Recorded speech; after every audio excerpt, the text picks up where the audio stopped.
that has been very important to many ministries in the CCAP and to us prior to World Mission taking it on. I find it's particularly popular amongst hospital and prison chaplains because of the following passage. For I was hungry, and you fed me. I was thirsty, and you gave me a drink. I was a stranger, and you invited me to your home. I was naked, and you gave me clothing. I was sick, and you cared for me. I was in prison, and you visited me. I mean, it just sounds like, please, come be a prison chaplain. So we love that passage. In Malawi, a common approach in many ministries is to provide handouts to those in need. Handouts would be gifts, things that people need, food, hygiene supplies. Particularly in prisons, and this is from Nchisi prison, this means church members bringing food, Bibles, hygiene supplies like soap, and other needed things to the inmates. It's an important way that the congregations engage with the needs around them. But let us also ask, other than providing that aid level response, what could we do to help develop? What can we do to reduce the reliance on such handouts? So when we look literally at the words of Matthew 25, it looks like a call to aid. Provide food to the hungry, clothe the naked, meet the immediate needs of the people that we see.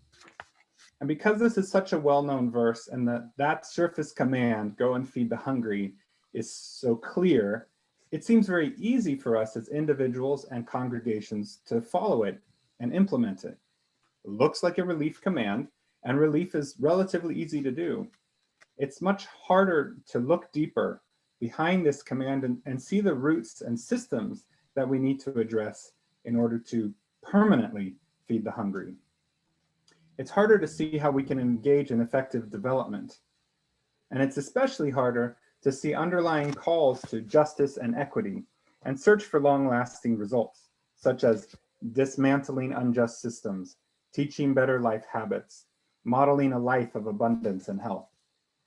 What if instead of you fed the hungry, Jesus had said, you worked to eliminate systems that create unnecessary hunger? What if instead of you visited me in prison, Jesus had said, you emptied the prisons, you ended systems that unjustly incarcerate people? Now, Luta and I believe that is in fact what Jesus is calling us to do. The passage may say, you fed the hungry, but Jesus means permanently, like you took care of this problem, like work for these deep solutions. And so that's what we hope for.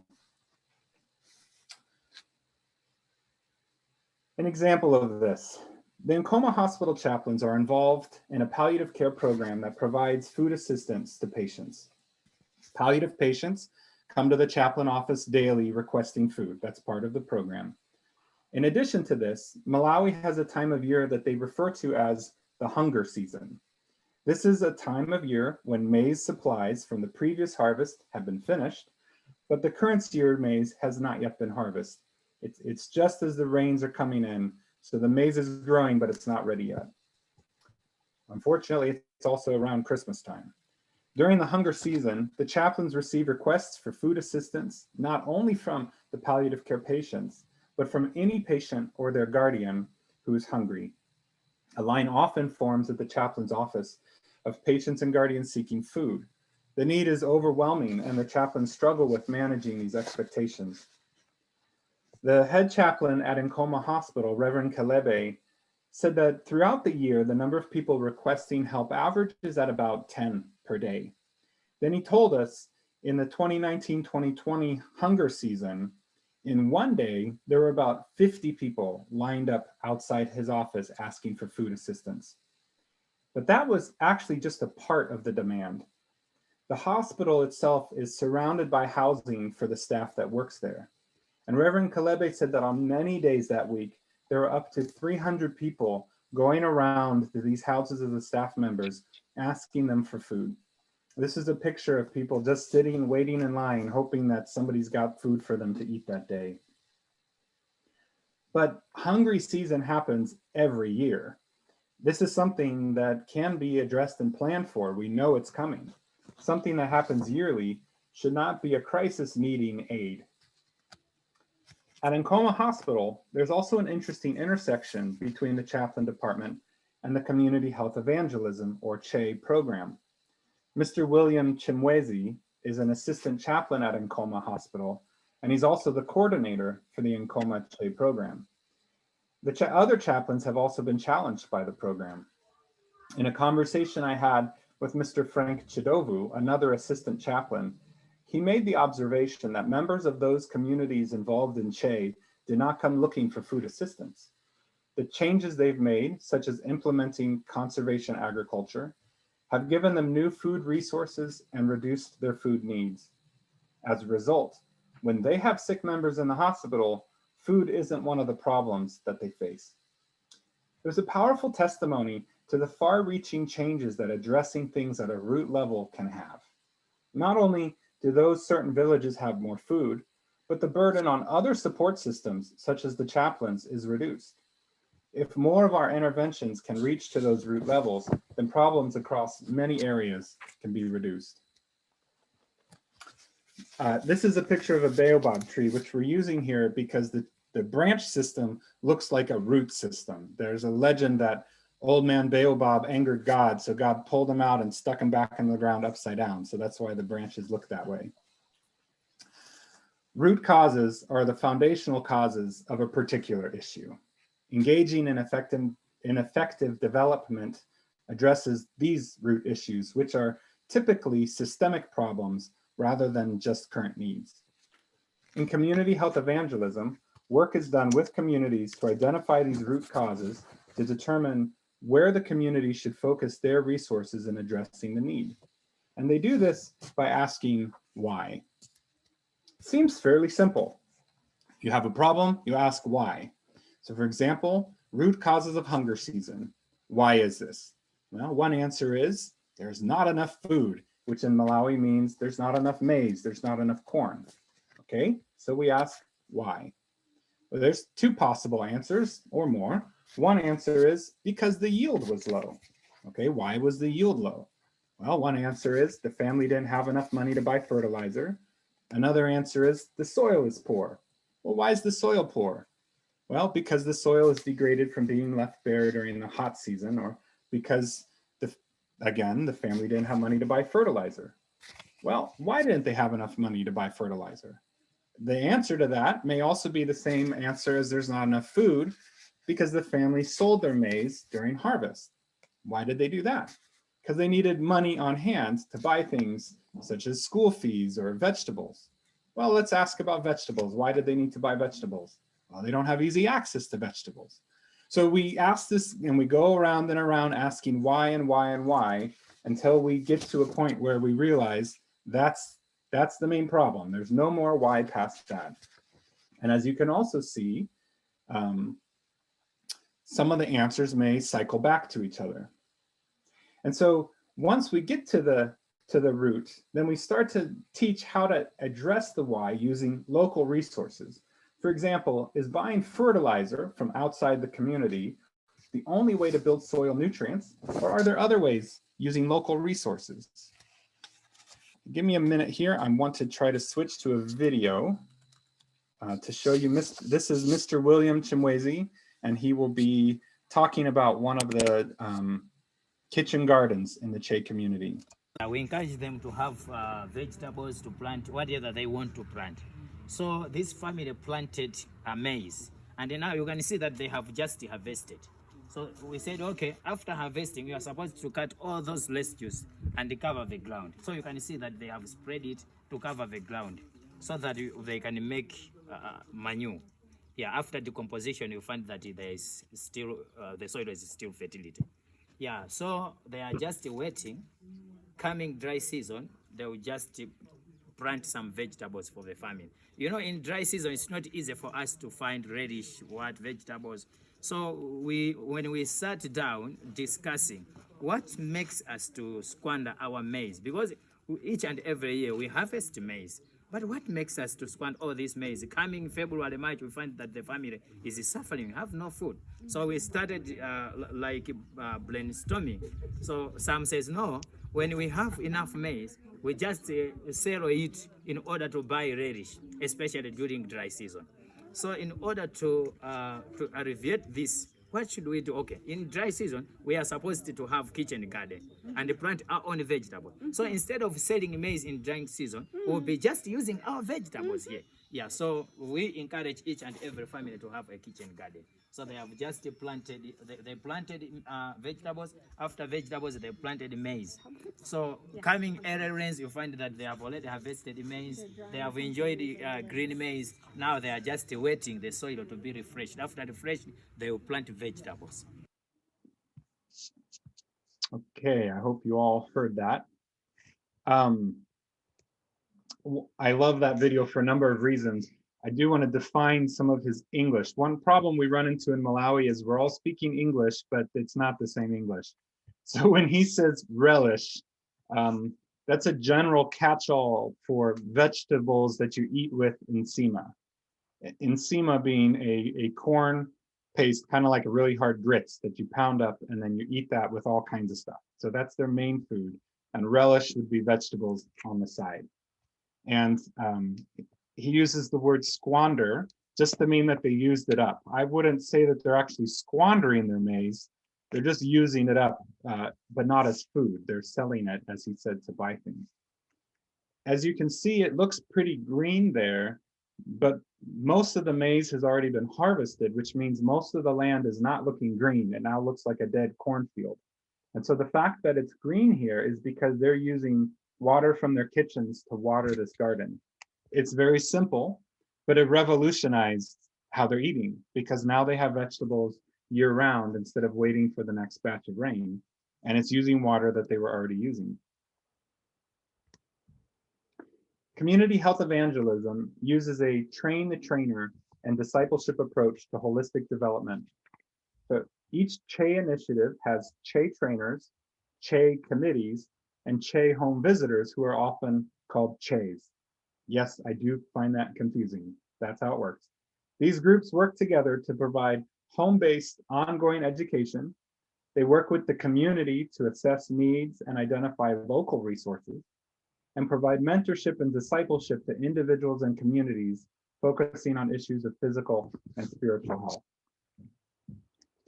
New methods are embraced in community when people see other people practicing these methods, and as they are then discipled and mentored in implementing these methods themselves. Mr. Chimwezi, who you just heard speaking, the CHE coordinator for the Nkoma Synod CHE program, is a great example of how mentoring and discipleship can bring transformation. So healthy homes is a health-based concept in CHE that is used to bring quick, concrete, measurable changes to communities and provide these communities with a foundation for future transformational change. When Mr. Chimwezi took on the responsibilities of the CHE coordinator, he was relatively new to the CHE process, having supported the previous coordinator in evangelism efforts. When Luta first visited Mr. Chimwezi in his home, he had not yet implemented the healthy home components, being new to the process. 2 new villages joined the Nkoma CHE program in 2019 with Mr. Chimwezi as their assigned CHE trainer. And one of these communities is the village that he lives in. Luta visited Mr. Chimwezi several months after he began training these 2 villages. And on arriving at his home, she was amazed at the transformation that she saw. Chimwezi showed her his pit latrine with a cover using an old plastic lid, his newly planted trees, the rabbit hutch that his son had built, tippy-tap hand washing stations outside of outside his pit latrine. As she looked around the village, the tour of his village revealed tippy taps and pit latrines outside each home, and land being put aside for kitchen gardens and a communal tree nursery. And we'll just say these are not normal things. These had not been there prior to him beginning this process. These are some of the elements of the healthy home in the CHE process. These changes use local resources to improve hygiene, increase food security and nutrition, and thus reduce morbidity and mortality within families, especially children under 5. It was such a stark difference from the times she had visited before, where none of these staple healthy home strategies had yet been implemented. Chimwezi and Lutza meet regularly to talk about the Che initiatives in each of the 13 villages now participating in Che.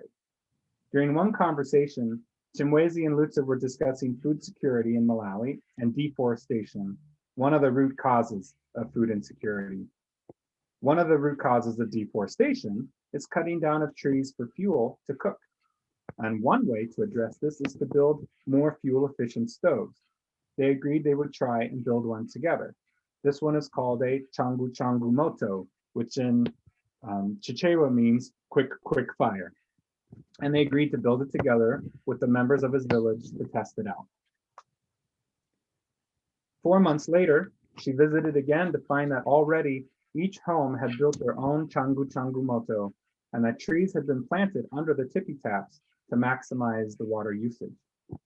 Mr. Chimwezi practices discipleship and mentoring by leading by example and encouraging his community daily to engage in activities of transformation.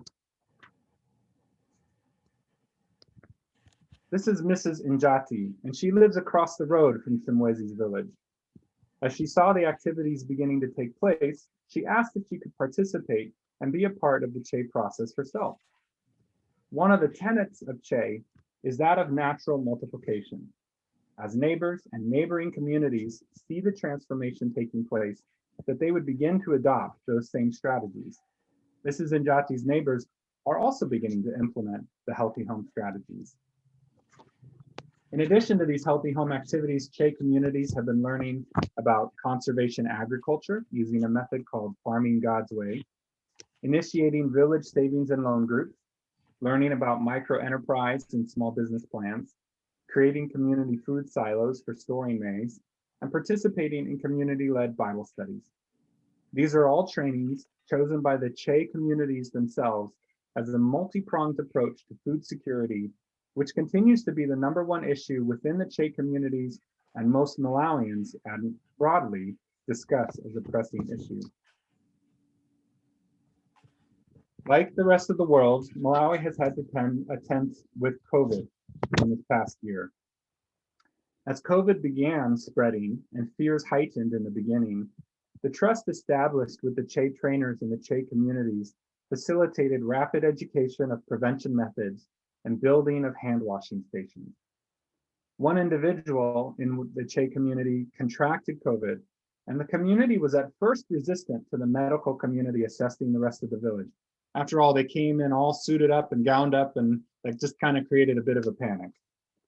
But the Che trainers were able to facilitate relationship building so that the medical community could help the Che community and do what they needed to do.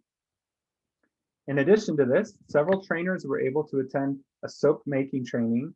Now they can make their own soap, which is removing another barrier to prevention methods.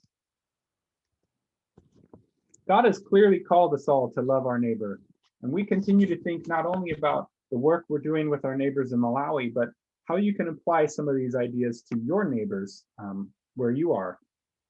Looking at root causes encourages us to not just do things for someone, but rather to work with those in need, which restores dignity to all of us.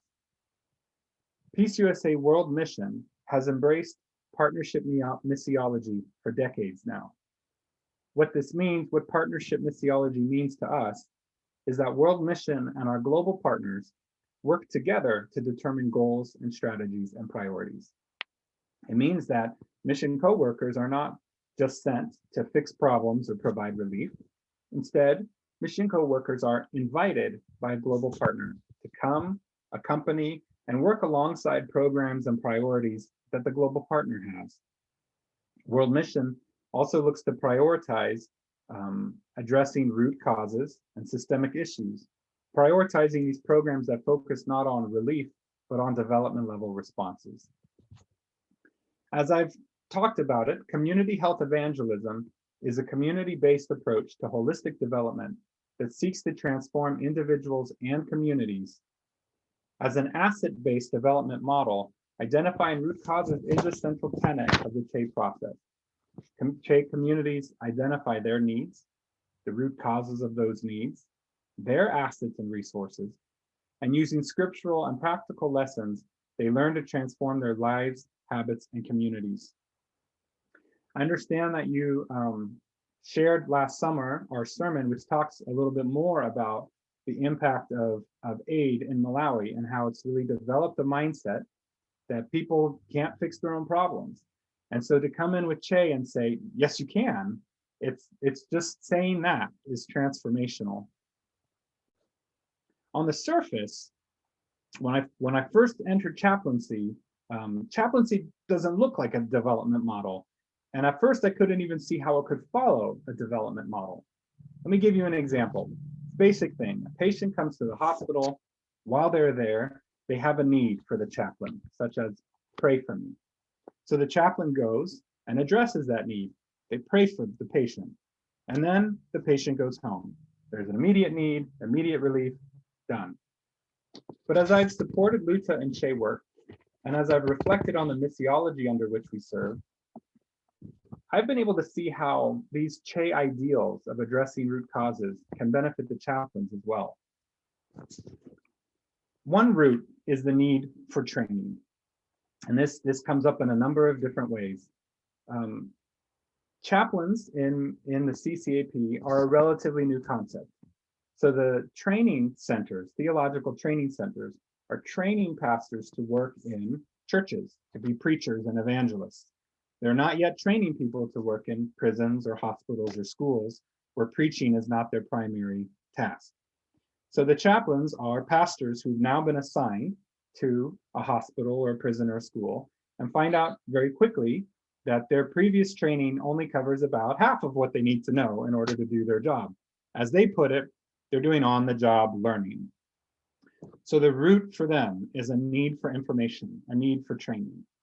And a very easy thing to do is to walk in and teach those dozens of chaplains and call it good. But what can I do to make it a more sustainable long-term approach? Something that's more than just giving aid, something that doesn't require asking for grants to do a training program for the chaplains.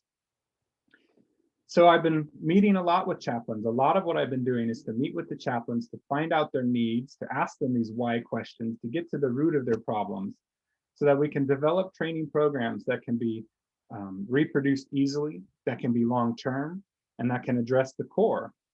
So one of the things that they suggested is, in addition to training us, we also need to do this in the seminaries. We need to do this in the theological institutions so that future generations will understand what chaplaincy is.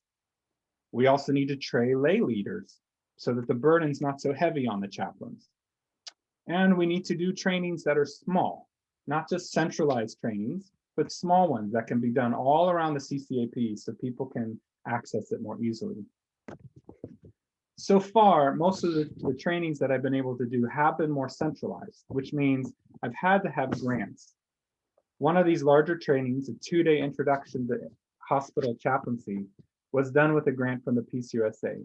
And I spent 2 days teaching chaplains from 4 of the 5 synods. Zimbabwe was unable to attend that time. And due to the limit of funds, I could only have 3 from each synod come. And while I was doing it, I thought, am I covering enough material? Is the stuff too basic? But at the end, the chaplain said, in these 2 days, you've taught us more about chaplaincy than we got from our years in seminary. In these 2 days, I've learned a lot of things that I'm ready to take back to where I'm serving and try it out and see what changes it makes. Another comment was, I've learned that a lot of the things I was doing were not really helpful to patients. Now I know a better way to do things. In addition to this general request, of course, chaplains encounter a lot of things that most pastors may not encounter as often. One of these is trauma.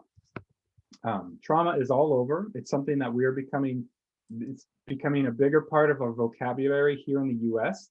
But for many people, the idea of trauma is still relatively new. What I would call trauma, they just call, grin and bear it, shrug it off, move on. But especially in the prison setting, I think trauma is there for everyone. The inmates, the people working there, the family members. In hospitals, trauma is also very common. People don't go to the hospital because they're feeling good. So there's already a problem, right? And so trauma is also very common. And then of course we know with our school children and university children, university age people, trauma also is part of their life. Trauma is all over. The Reverend Wycliffe Zulu, the Nkoma Synod prison chaplain, and I were able to attend a trauma healing equipping session together. And he immediately knew that this was going to be key for his ministry. So together we co-led 2 trauma sessions, healing sessions, one at the Kachere Youth Prison and another one at the Maula prison, the men's side of it. These are both in the capital of Lilongwe. And the response was overwhelming. Now, I expected that people were going to be impacted by the healing they got from this wisdom that we were going to impart from them, still getting trapped in that we're bringing something for you mindset. But when we asked people at the end what the most important part of this was, it was the lesson on forgiveness. They said over and over again, this was the biggest thing for them. One of the youth said, if I had known this about forgiveness before, I wouldn't have ended up here in prison. Others said they were holding bitterness in their heart because they were in prison. Maybe they've been falsely accused. Maybe they were bitter towards family members who were not visiting them while they were there. Maybe they were bitter towards the guards. All kinds of bitterness, but all of them recognized that releasing that bitterness through forgiveness was the biggest thing to finding healing and growth. I was also excited for the impact this trauma program could have for the chaplains themselves. Not only for them to help other people walk through trauma healing, but for themselves. When I did an introduction of trauma healing for the medical chaplains in the Synod of Livingstonia, it was clear very quickly that they had a lot of unaddressed grief issues and tensions from their jobs that they needed to address. And this trauma healing program doesn't only address things that we would clinically define as trauma, it addresses all kinds of grief. And so it's beneficial for everyone. And a core need for chaplains is to recognize that for us to bring people to healing, to bring people to the healing Jesus and the cross provides, we have to go there first ourselves.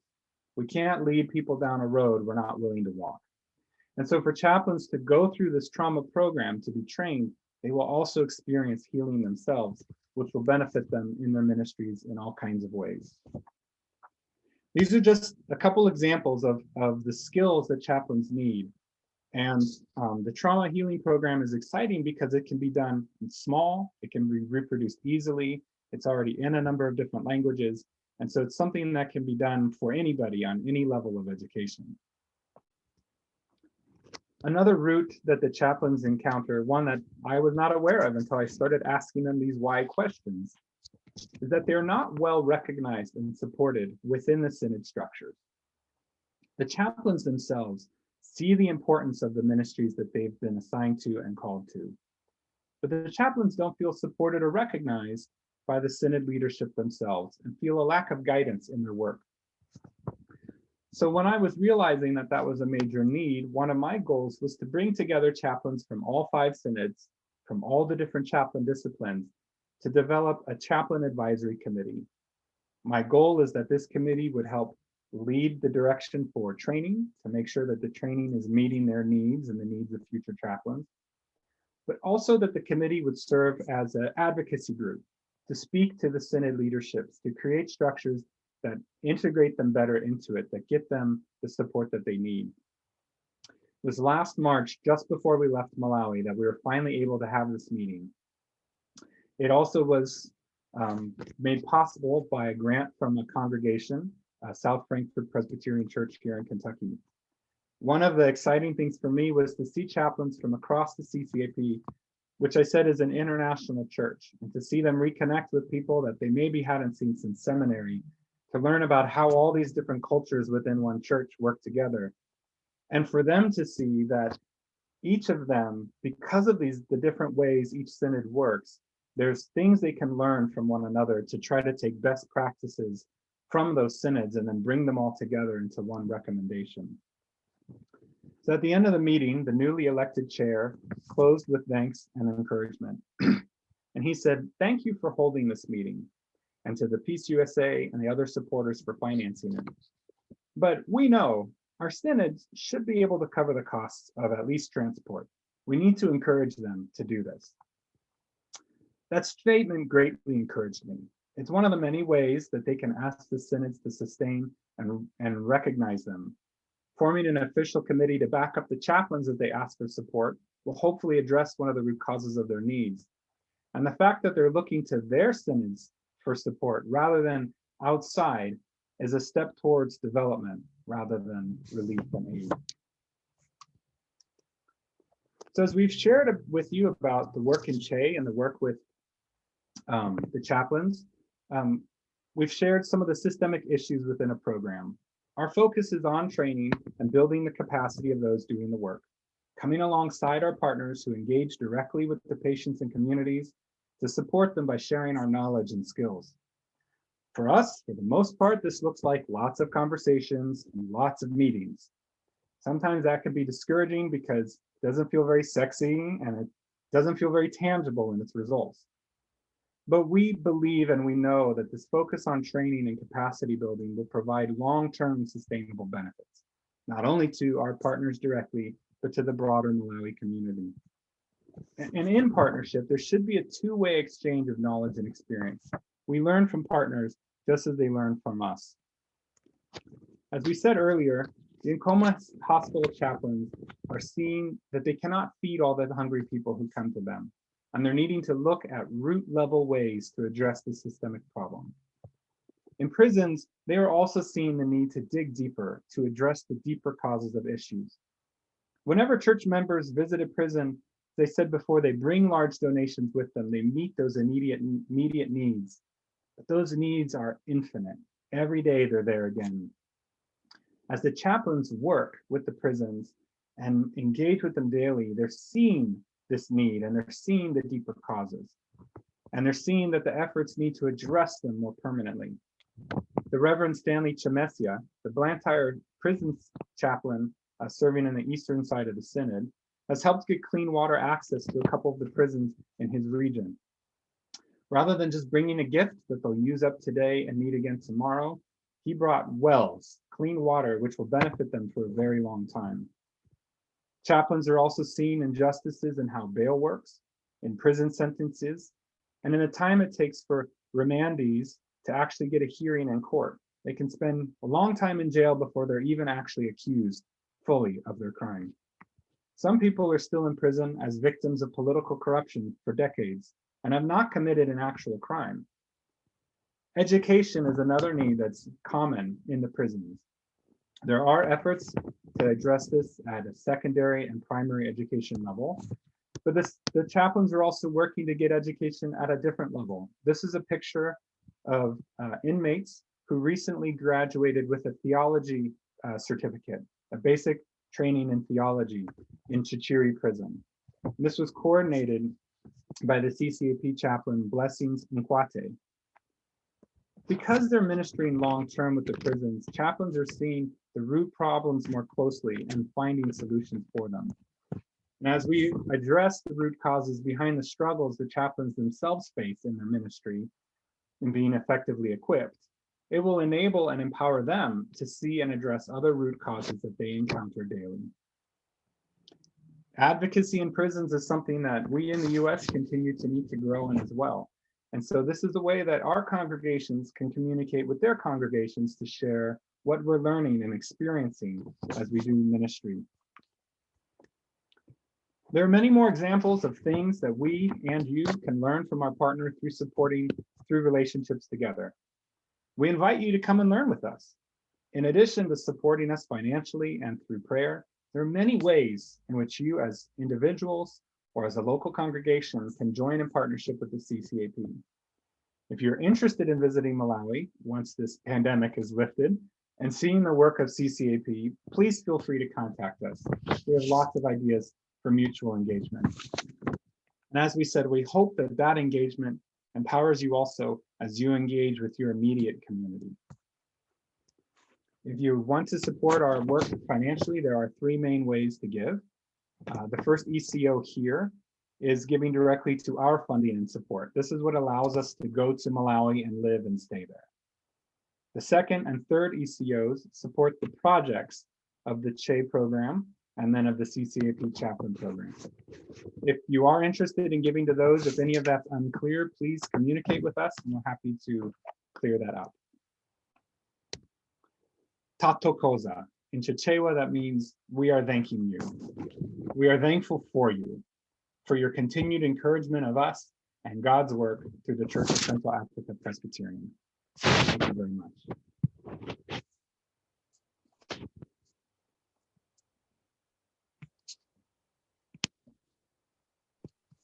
Stephanie, it looks like you're still muted. Yep. Thank you for your presentation. That was so informative. And we did have a few comments that came through on the chat. And so maybe others, while I share those comments, if you would like to either put your questions or comments in the chat, or feel free to jump in shortly. I know Jeremy's looking forward to hearing what you have to say.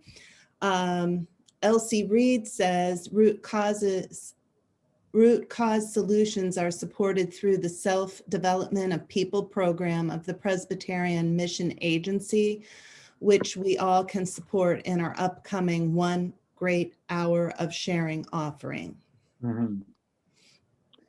Yes, the idea of root causes is not unique to our work. It is something that the mission agency embraces on all of its levels. Jeremy, even called Matthew 25, you hear root causes of injustice, root causes. It's addressing today's problem won't help us tomorrow. We got to get to the root of things. Jeremy, could I ask you a direct question, please? Wonderful work that you're doing. I'm interested in what your relationships are with the local political and religious leaders of these very communities that you work in.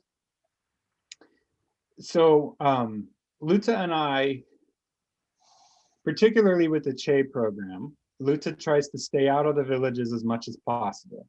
Because of the history of aid in Malawi, a white person showing up can really derail using local resources. They immediately expect lots of money to be coming in.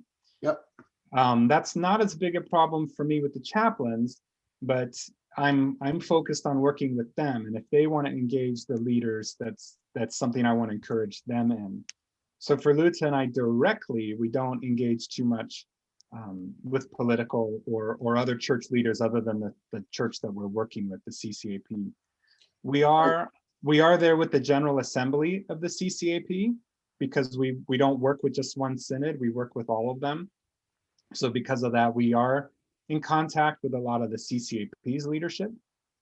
But beyond that, my contact is limited. The people I work with have political engagement and ecumenical engagement. Is there any impact from the World Health Organization? In Malawi? Yes, quite big. Do they help you, or are they pretty much at arm's length? I know they do give some money. I don't know the specifics. One of the problems I have with asking organizations like that for chaplains is that, so another one would be the Medical Benevolence Fund, which may be also familiar to Presbyterians. They want to give money that supports directly health work. So that means that they would fund hospital chaplains to be trained, but not so much prison or school chaplains to be trained. So then I'd have a problem where I'd have money that I can use for a third of the people I'm trying to help, but not the other 2/3. And then we'd get into balance and equity. So I haven't pursued those because I don't want to have to deal with the problems that might come up. But a number of the Nkoma, the CCAP health things do get funding from organizations like that for their more direct health work. Jeremy, are there main cities or villages that your mission work is in? I'm trying to look on a map to kind of see where the travel is that you have to through. Yes, sorry, I should have pulled up a map for this one. So we live in Lilongwe, which is in the middle of Malawi. It's fairly centrally located. It's also about a 2 hours drive from one of the Zambian borders. Most of Luta's Che work is with Nkoma Synod, and then some is Zambia. So for her, her travel usually is not too bad anymore. When she began, she was covering more and was traveling quite a bit. For me, I am working with all the synods. So for me to get, there are 3 large cities in Malawi: Lilongwe, which is the capital and also the head of the central region, so like our state. Then there's the southern region, another state, and the main city there is Blantyre. It also has a decent sized city, Zomba, and to get to either one of those is about 5 hours from Lilongwe. Then up north in that state is Mzuzu, so that's the main city there, and it's again about 5 hours or a bit more from Lilongwe. The Zambian border is 2 hours, but a lot of our partner, the CCAP's work is in Lusaka, which is more like a 10-hour drive. And then Zimbabwe, you either fly or you take 2 drives. The chaplains who came up for this training program, they had to take little taxis to get to a city, to get buses to get to the big city, to get a bus that would cross them the border, and then take another bus up to us. And it took them 2 days. So and they actually had to cross 2 borders. They had to cross into Mozambique and then cross into Malawi. So, I mean, it was expensive and long. So within Malawi, travel's a piece of cake, and I can get to all those places pretty easily. But to get to the other countries, it does take a little more work. Thank you. I saw someone ask a question about language. So in Malawi, they have 2 official languages, English and Chichewa. Those are the government level languages. In the northern region, they also have a different official language, which the word is escaping me at the moment, which is bad. But they have their own language up there. Luta speaks Malawi. She did grow up there. Malawi. She speaks Chichewa. She did grow up in Malawi for a bit, and we are taking lessons, and she's making big strides in that and can communicate fairly well. I'm struggling. I tell people I've managed to not learn 4 different languages in my life, and I'm working on Chichewa now as best as I can. I know greetings. I know greetings. I know how to get myself around the marketplace and how to get unlost. But how to communicate on a bigger level, not yet.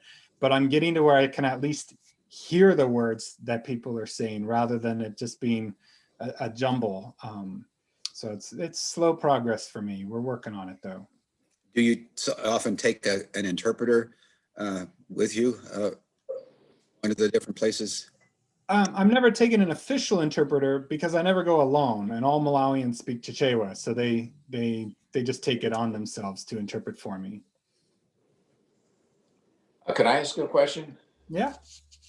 Jeremy, thank you and wonderful work that you and your wife do in this country. We've had this, our church has had some experience with people working there, but not in your capacity, but with the World Bank. Slightly different focus, I think. A little bit. I have a question. There's one, it seems like when you're making these efforts, there's a staircase. You have to reach a point of sustaining, but sustaining at what level? And much of the work you do and others in this field, it's hard to know what progress you've made. You can sustain something. That brings it to a certain level. People are not starving, for instance. But then how do you go to the next level to make real progress? And to measure that progress is very difficult, in my opinion. It is. No, you've definitely hit it. That's something that Luta works a lot in with Che as a public health person. Measuring and knowing where she's going is very important. And Che is, I would say, a slow approach. It's the tortoise approach to development. It takes a long time. But we've seen when she was going through her training for that Che program, we saw communities, and we've seen these communities that are just, they just shine. It's just amazing the differences between them and the communities around them that are not doing that. And it takes years. It takes years for them to get there. But then once they're there, they're there. And because Che really works to transform how people think about their problems, then it's something that just stays in the DNA of that community, and it doesn't go away easily. We're starting to see this even in political levels in some countries in Africa, where they're trying to reject help from things like the World Bank and other countries, to say, you know what, your help is not helping us because we haven't gotten anywhere in the 30 years that you've been helping us. And I know that it rings harshly for a lot of people, and a lot of people resist that. And I'm not going to say whether or not that's good for everyone, but I do recognize that it comes from a desire to be independent. And at the end of the day, most humans want that. Even when we know that we need to be in community with people socially, we also want to know that we have what we need to be ourselves and to survive. If I could ask a personal question, you don't have to answer it. You face a lot of disappointment in your work. Your objectives and expectations are changing every day. How do you find the strength to take on yet another problem that you know is going to take a long time to solve? Yeah, that's a great question. I mean, now you're talking about personal growth, and that's something that I work on. Yeah, I do prayer, meditation, try to cycle back and be, self-compassion and be realistic. And then also recognizing that when I'm feeling overwhelmed, that I don't have to do it all. And there's other people who are able to do things and to work with me, and I don't have to take on this responsibility of solving the problems. And so that's a good reminder.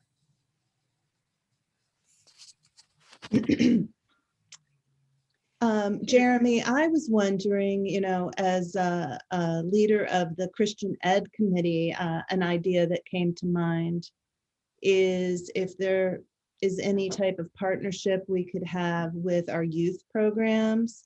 I think, especially when I saw some of your pictures, our youth need to be exposed to some of this. And we have something called Middle School Mission Week. And we're also exploring Vacation Bible School or summer camp for the kids, depending on what happens with COVID and people getting the vaccines here. One thought was, could we have the kids raise funds for clean water tools or filtration systems, or I saw there was a soap making.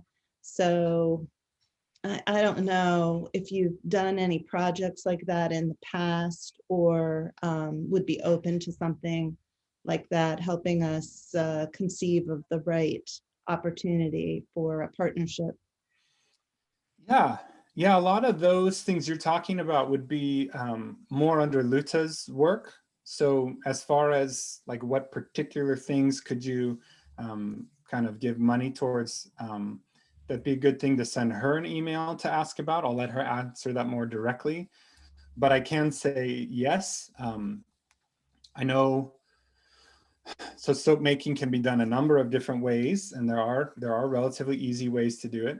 Also, just the idea of the tippy tap. So we wash our hands we got running water everywhere. I mean, there's too much running water sometimes in the US. It runs literally down our roads. But in Malawi villages, if there's one well, you're lucky. And you might walk a long way to get water. So using it and having it available for hand washing is really not common, because you just brought all this water home for cooking. You're not going to stick your hands in the pot. So the tippy tap idea, where there's a bottle holding a little bit of water that'll just slowly leak it out so you can wash your hand, is just really simple, but makes a huge difference, because now I can wash my hands with just a little bit of water, and it goes maybe I can put it over the garden and do it that way. And building a tippy tap is simple and it's kind of fun.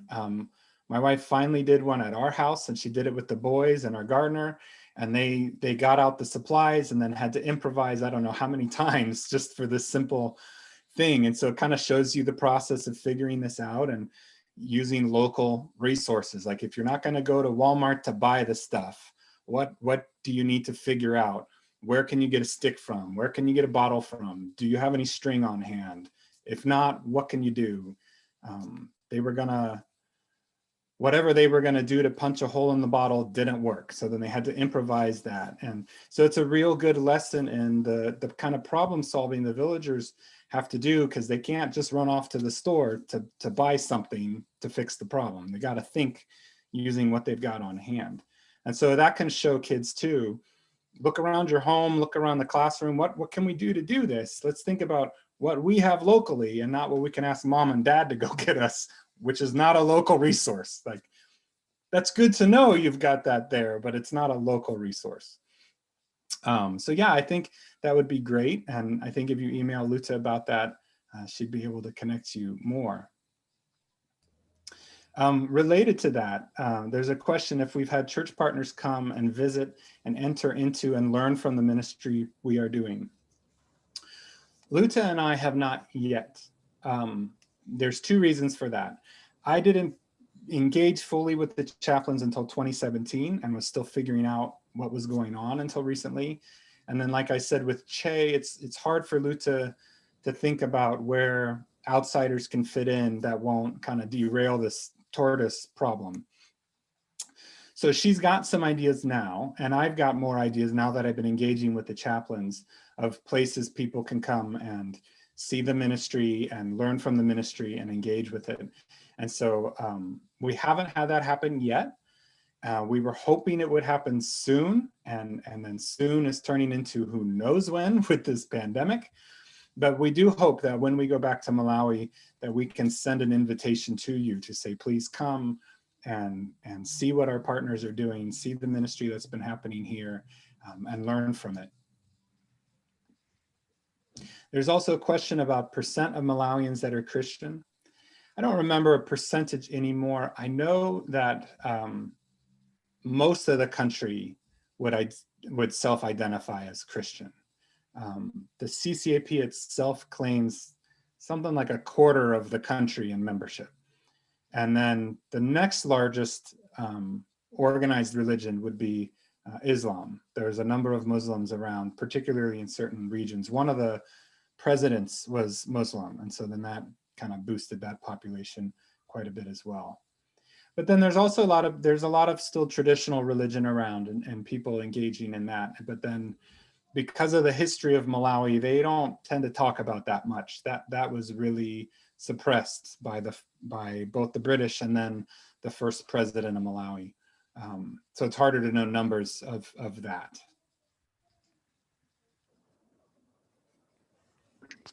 I think I've addressed all the questions from chat, but I'm happy to hear more.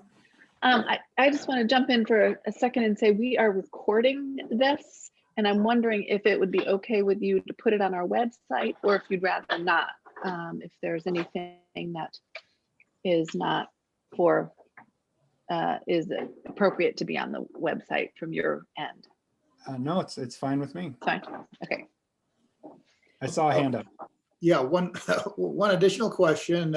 Thank you very much for your presentation. I think you're doing wonderful work, both you and your wife in Malawi. I was just curious, however, that roughly speaking, what percent of the population lives in the areas that you kind of presented that are at a very basic level, in terms of subsistence and what have you.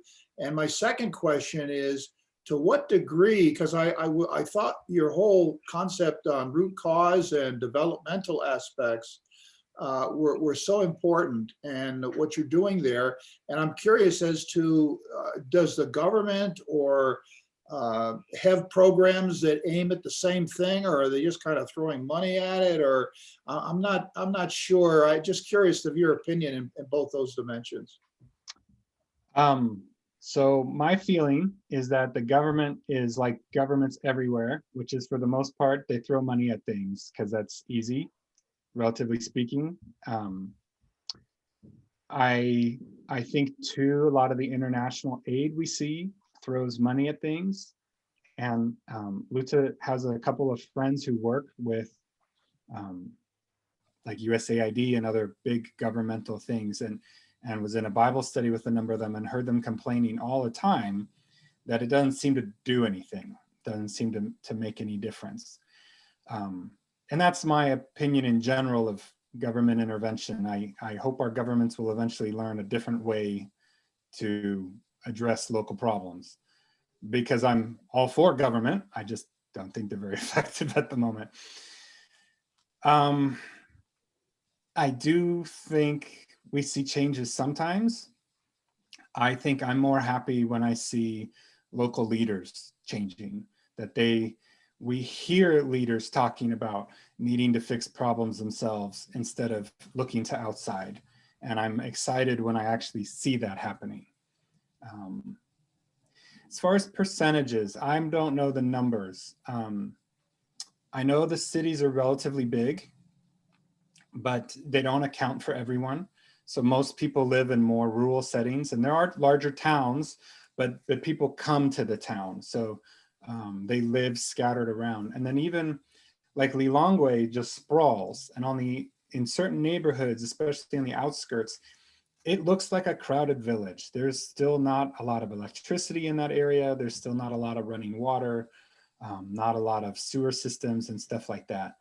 So even within the cities, you can have that problem. And then as the cities grow, we have problems with intermittent electricity and intermittent water. So even living in a house with electricity and water, it's a great idea to have a backup plan. Solar power, flashlights, water tank, stuff like that. When we drive around Malawi, it feels like you can't see anywhere that there isn't someone. If it's not a village itself, then it's the farm for that village. And so the whole land, unless you're in a national park, is taken over by people. And most of it is not what we would call well-developed. It's very rural feeling. And so again, I don't know percentage, but the feeling is you could say most people live on a subsistence level. They're either farming to make their living, or if they're in the city, they're going door to door, literally knocking door to door, looking for work today. So we get a number of people knocking on our doors, our gate in our community, and we're in a lower middle income community, and they'll ask for ganyu, which means piecework. And when I say I don't have a job, they'll say, no, I don't want a job. I want ganyu. I just want something today. Give me cut the grass, pick the fruit, wash your clothes, something today. And if I say no to them, I'll hear them go to the next house and knock on the gate. They're not coming to me because I'm white. They're going door to door down the entire road until they find someone who's going to give them a job for today. And we get that every day. And it's different people every day coming around looking for something. And so it feels like most, for people to have a salaried job that actually pays their needs, those are the upper people, middle class and up. Most of the country is below that level, and it's a struggle. And that's why these efforts that address sustainable development, that allow for communities to have more reliable food, would free up resources so much. If they're not having to go and buy food every day, then that really frees them up for other things.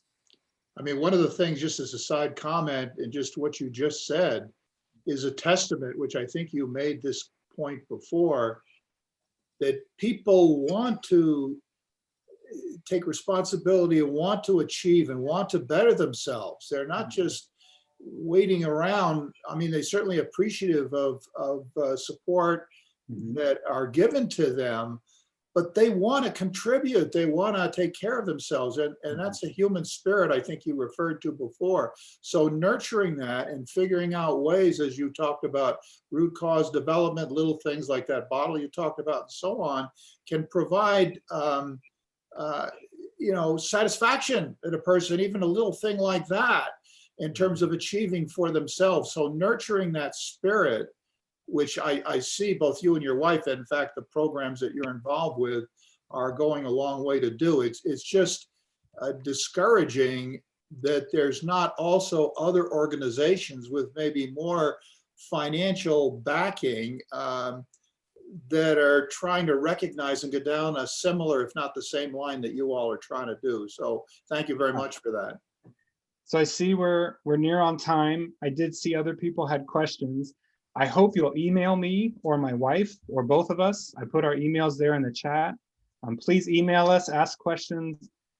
If any of you want to be on our mailing list, if you send me your email, I'll add you to our newsletter lists. Sorry, I didn't mention that earlier. And we'd love to hear from you. We love the work that we're engaged in, and we love sharing it, and we love hearing about the ministries that you are doing as well, and how often those intersect with what we are doing. So I look forward to hearing from you. Thank you, Jeremy. And, we're so blessed to have people like you who are so giving and willing to help others. And I'm really proud of the partnership that our church has established with your team. And I'd like to thank John and the members of the mission committee for arranging everything.